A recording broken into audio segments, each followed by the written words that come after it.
And now, Backstage Wife, the story of Mary Noble and what it means to be the wife of a famous star. Although wealthy Rupert Barlow, financial backer of Larry Noble's present Broadway play, feels that the time is opportune for his romantic campaign to captivate Mary's interest, he also feels decidedly hampered by the sudden turn of events in his own household. For quite suddenly, his faithful and long-suffering secretary, Julia Dixon, has turned her attention to another man, a handsome young chap who returned to Long Island with her from Bermuda. Right now, in his bedroom, as Rupert changes for dinner, he complains to his man, Victor. It's the most exasperating situation I've ever encountered. Here I've worked like a beaver to create the proper setting and attitude for a most delightful romance. Now, hang it all, I can't devote my time to the matter. Because of Julia's ridiculous infatuation for this miserable Oliver Wilson. You leave that Wilson to me, boss. I'll take care of him for you. Now, I told you before, Victor, this can't be handled in your usual crude way. We can't afford any show of violence. Who said anything about violence? I said I'd run the guy off the place. That's what you want, isn't it? Well, of course it is. But I don't believe it's possible. He's the most insolent young upstart I've ever encountered. He seems to enjoy his present role of being a confounded pest. Why, I believe he's actually laughing at me behind that respectful manner of his. Yeah, that's because he thinks he's got the upper hand, with Miss Julia acting like a school kid over the guy, and you ready to blow your top. He thinks he's cute as the devil. But I've got an idea how to take some of the conceit out of the guy. Just what do you mean, Victor? I've told you over and over that you can't handle this fellow the way you might ordinarily handle some other nuisance. Miss Julia would suspect at once if something were to happen to this Wilson. Then I would be in for it. I can't afford to do anything that could cause her to take some unwise action. I suppose she actually did run off with this fellow. Suppose they did run away to Bermuda to live in a cottage by the seaside. If you ask me, Mr. Barlow, I'd bet my last buck the guy would run like a rabbit if he thought Miss Julia'd take him up on that idea. Then you don't know what you're talking about.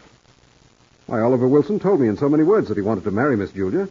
He actually came to me and asked for her hand, as if I were her father. Sure, he's trying to get your goat, Mr. Barlow. He's having a swell time, and he thinks he's safe to get a free ride from now on. Only I got my own ideas. I've been thinking it over, boss. I don't like the guy any more than you do.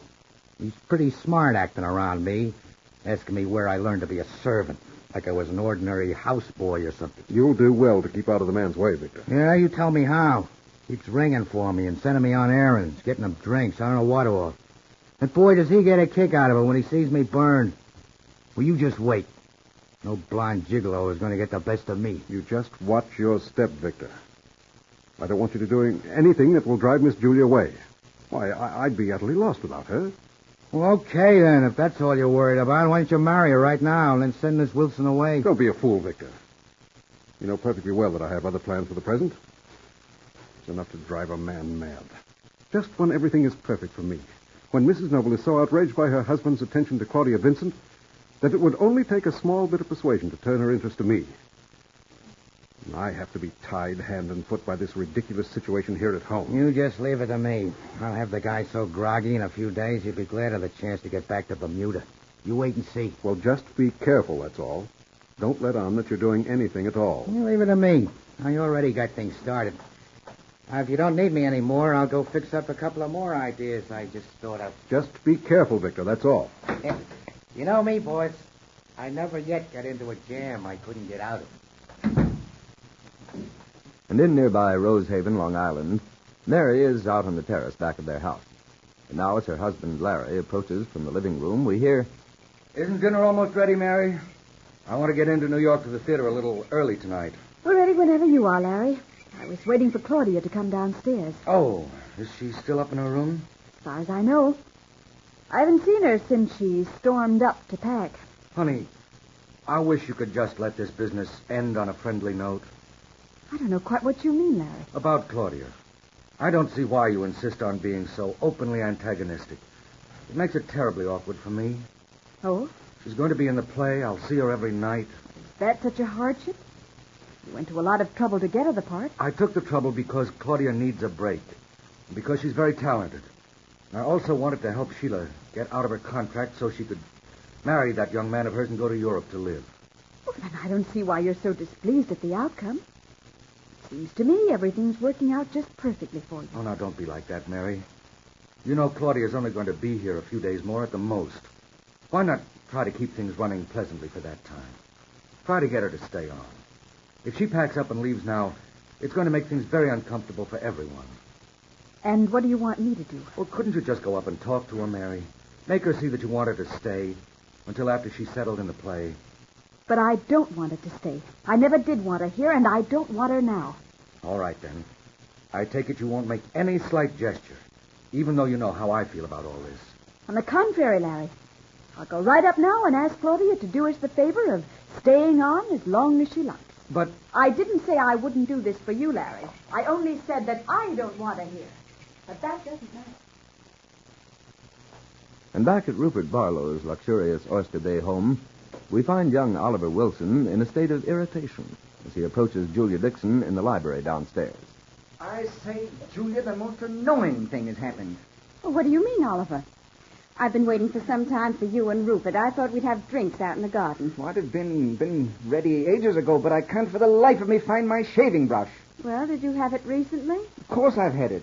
Now it's gone. It's a brush I've had for years. Perhaps you've mislaid it. I'm sure it'll turn up somewhere. But day she told Julia, it can't have just disappeared. I remember distinctly setting it down on the shelf in the bathroom. I never would have put it down anywhere else. Now it's gone. But it can't have run off by itself, Oliver. And certainly no one would take it. You must have put it somewhere else and then forgotten about it. I did no such thing. I tell you, it's disappeared.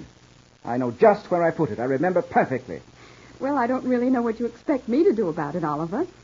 Perhaps Rupert has a brush you can borrow. I don't want to borrow a shaving brush. I want my own returned to me. I have a deep sentimental feeling about that brush. And hang it all, besides, it's a very good one. I'm sorry, Oliver. Really, I am, but, well, I can't help laughing a bit. Your distress seems so out of proportion.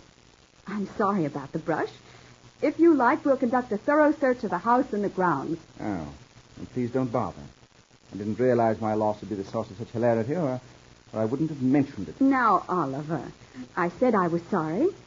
I'm sure we'll find it. It certainly can't be far away. Will you have the tray in here, Miss Julia? Mr. Barlow didn't say where I was to bring it. Oh, Victor. Oh, I don't quite know what to say. I did intend having our drinks out in the garden, but perhaps it would be better in here. Whatever you say, Miss Julia. Shall I set the tray down here? Yes, thank you, Victor. Shall I call Mr. Barlow and tell him you're waiting for him? I wish you would. I don't know what's keeping him so long. Perhaps he's lost his shaving kit, too. Oh, Victor, just a minute. Yes, Miss Julia? Have you by any chance seen Mr. Wilson's shaving brush? Shaving brush, miss? Yes, confounded shaving brush. Mine's missing. I left it on the shelf in my bathroom, and now I can't find it. I'm very sorry, sir, but I haven't the least idea where it might be. I was sure you wouldn't. It's very strange. Perhaps you could find an extra one for Mr. Wilson. I'll see, Miss Julia. Mr. Barlow never uses a brush, and neither do I. I'll ask Hilda, since she cleans Mr. Wilson's room, although I doubt very much if she'd have any reason to take Mr. Wilson's toilet articles. I'll ask her just the same. Oh, blast that fellow's impudence. Did you see the way he looked at me when he said that? Now, Oliver, you're really making a mountain out of a molehill. Nothing of the sort. That Victor's up to something. I can tell it from just looking at him. I don't see why you have a person about like that in the place. He's Rupert's servant, Oliver.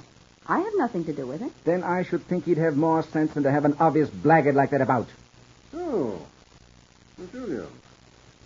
How lovely you look. Hello, Wilson. Hello. You waiting for me? Well, how nice. I guess it's time for all of us to have a drink. What will it be, Oliver? Oliver Wilson stares moodily at Rupert Barlow as he watches his host pick up the cocktail shaker. And we wonder if this is perhaps the beginning of Victor's little plan to discourage Oliver Wilson's visit. Be sure to be listening tomorrow to Backstage Wife, the story of Mary Noble and her husband Larry Noble, famous Broadway star.